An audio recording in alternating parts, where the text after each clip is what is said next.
In today's video, I'm going to teach you how to exit or switch boards in Trello. If you're working across multiple projects, moving from one board to another quickly keeps your workflow smooth. The good news is that switching boards in Trello is simple, and exiting a board doesn't change or delete anything. It just takes you to a different space so you can keep going. Start from anywhere in Trello, whether you're currently looking at a board or you're on the home screen. At the very top of the page, you'll see the navigation bar. Look for the boards button. It's right up there in the header. Click it.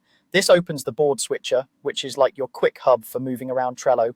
In the panel that appears, you might see a few sections that highlight places you've visited recently or boards you've interacted with often.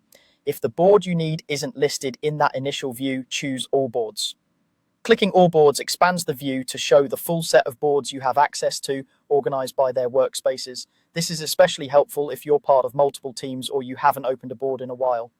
Think of all boards as the complete catalog of your boards, not just the most recent ones. Once you can see the board you want, click its name.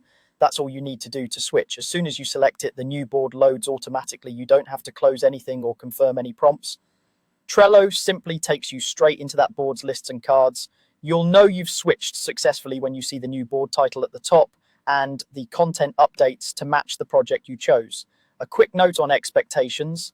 Exiting a board by switching to another one doesn't archive the board. Remove your access or change permissions. It's just navigation.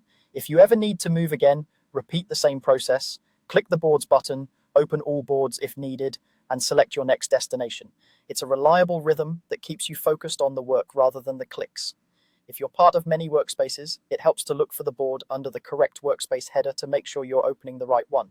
And if a board isn't appearing where you expect, it may simply be in a different workspace than the one you're viewing.